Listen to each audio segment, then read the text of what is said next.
Welcome to the 700 Club. All eyes are on a Supreme Court case that could have enormous consequences for the lives of countless children.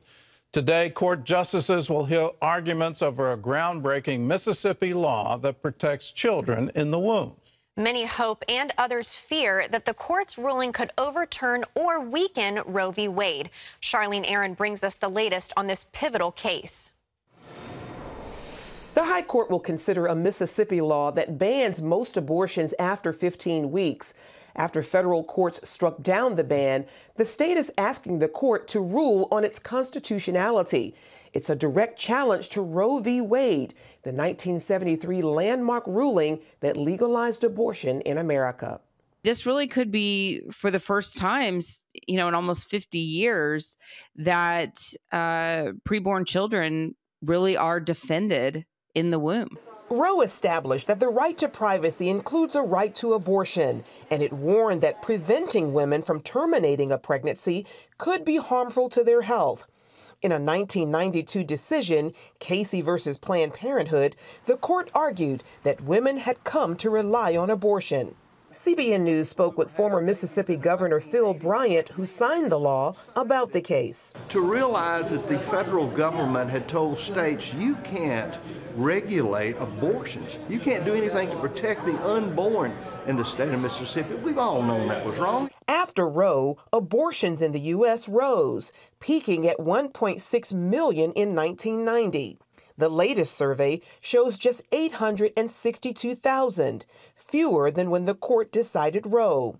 Still, the heartbreaking consequences of legalized abortion in America remain. Former Planned Parenthood Clinic Director Abby Johnson is hopeful and says justices on the High Court should consider scientific advancements regarding life in the womb. We know so much more now about the preborn human child than we did back in 1973. And so I feel like that these justices are going to be compelled to actually follow the science and say that abortion is a bad product. Catherine Glenn Foster, president and CEO of Americans United for Life, told CBN's Faith Nation that if Roe isn't overturned, the court could still uphold the Mississippi law. That would be probably the most likely outcome in this case. The court could overturn Roe. The court could strike down this protective Mississippi law. I don't believe that's going to happen, but certainly I do believe that the court will, at a minimum, uphold this law and make steps towards, at a minimum, overturning Roe, if not overturning Roe altogether. Alveda King, niece of Dr. Martin Luther King Jr., believes prayer will make the difference. The tide is turning. So with prayer, it is my prayer and the prayer of many that the hearts of the Supreme Court justices will be melted and they will just do what's right to serve genuine justice. This is a real spiritual movement. God has laid his hands upon this time and this place and these people to make the right decision. A broad range of experts have filed friend of the court briefs both for and against Dobbs, including the Regent School of Law, calling on the justices to consider a federalist approach, meaning that states should be allowed to regulate abortion on their own. Charlene Aaron, CBN News. Well, joining us with more on this important case is Brad Lingo, the executive director of Regent University's Robertson Center for Constitutional Law. So tell us how the Robertson Center is playing a role in this case. Hey, thanks for having me, Gordon. So the Robertson Center for Constitutional Law has filed an amicus brief focused on the bedrock constitutional law issues in this case. So in a case of this significance, where the Mississippi Solicitor General is asking the Supreme Court to overturn Roe versus Wade, you might be surprised to learn that they have a page limit. They can only file a brief that's about 50 pages long. But there's a lot of issues to unpack if you want to get the court to overrule Roe versus Wade. And so different groups filed different briefs focusing all of their pages on specific issues. So a group filed a brief talking about the scientific advancements that we've had since Roe was decided, that we now know that fetuses developing in the womb have eyes, have ears, can sense, can quite likely feel pain. Another organization filed a brief talking about the laws of Europe and the fact that most European countries ban abortion at 12 weeks, a much more conservative law than even the law in Mississippi. And what the Robertson Center for Constitutional Law was asked to focus on, what we focused on, were the bedrock constitutional principles that are at stake in this case. We unpacked the issues of federalism and substantive due process and explained how Roe and Casey are just wrong as a matter of constitutional law. Did you bring up the Griswold case at all? That seems to be the fountain, if you will, on this right of privacy and the penumbra from the Constitution. Is that part of the brief? Well, it's interesting, Gordon. So Roe was decided based on the right of privacy. But about 20 years later, there was a case, Planned Parenthood versus Casey. Planned Parenthood versus Casey is really decided not based on the right to privacy, but on an asserted right to liberty under this idea of substantive due process, under the idea that there are certain rights, certain constitutional rights that are not enumerated in our Constitution, but are nevertheless constitutional rights because they're deeply rooted in our nation's history and tradition. And of course, a right to abortion is not a right that's been deeply rooted in our nation's history and tradition. So when the justices, when they essentially affirmed Roe in Casey, they didn't fully buy into Roe's logic on the right of privacy. In fact, I think most of the justices in Casey probably thought that Roe was wrongly decided. The reason that they affirmed Roe in Casey was based on this idea of stare decisis, that sometimes it's better for the law to be settled than it is to be correct. They weren't ready to take that bold step of overruling Roe versus Wade. But we hope today the court will be. And in fact, in just about an hour, the Solicitor General of Mississippi is going to stand before the court and ask the court in a very direct way to overturn Roe and Casey. Wow. Can you handicap the outcome? I know we haven't even had oral argument, but can you talk about the potential outcomes for the case? Sure. So there's a lot of optimism in the pro-life community about this case. The pro-life community has been disappointed by the Supreme Court before, so it's logical to ask, why the optimism here? Well, we've got to look back at the history of this case. So this case has a very unusual history. It came up before the Supreme Court, and it sat on the Supreme Court's docket for about a year. The Supreme Court, when the Supreme Court is petitioned to take a case, justices have to vote whether or not the Supreme Court should take the case. Instead of going up or down with it, the case was held for a year, which is basically unheard of.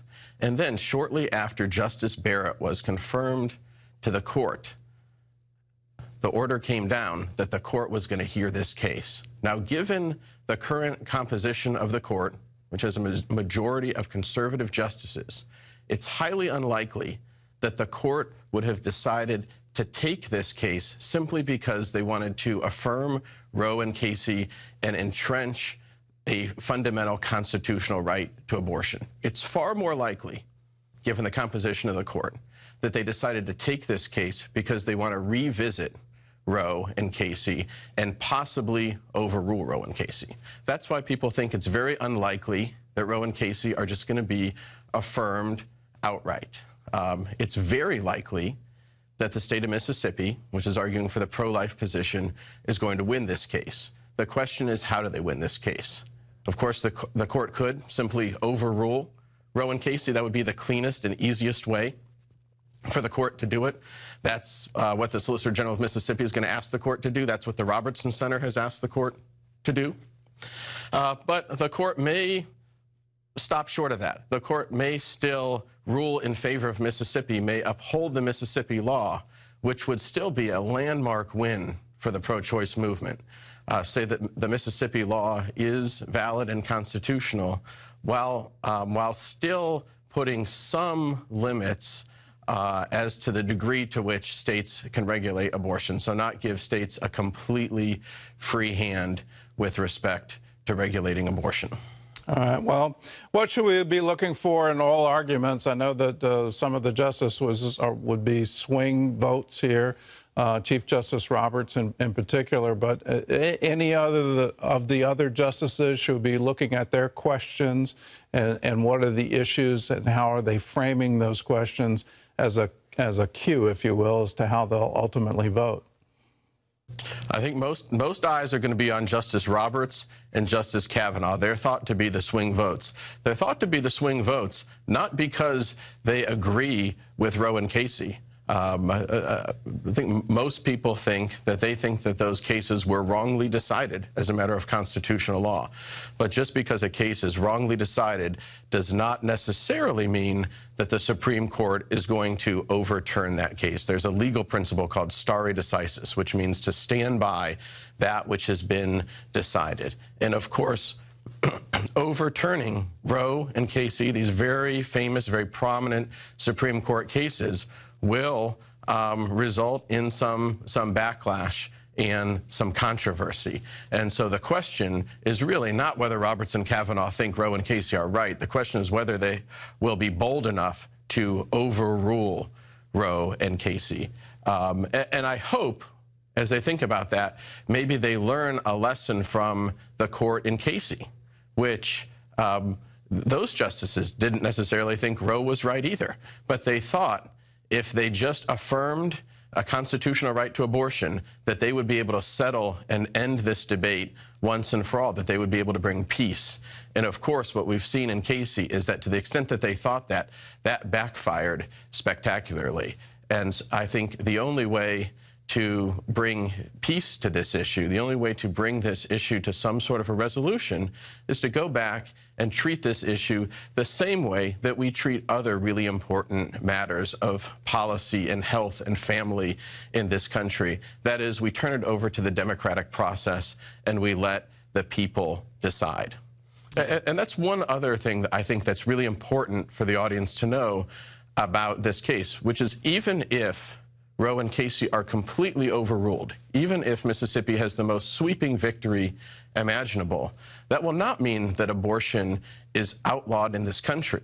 It will just mean that decisions about how to regulate abortion will no longer be made by the 9 justices of the Supreme Court, but will be made by the people in their individual states through the democratic process. And so the laws in some states, like California, for example, will look exactly the same the day after Roe versus Wade is struck down as they did the day before. And the laws in other states like Mississippi, they'll change in accordance with the preference of the voters. And there's beauty in that federalist system, that we live in a nation, we have a constitution that says we can let California be California and we can let Mississippi be Mississippi.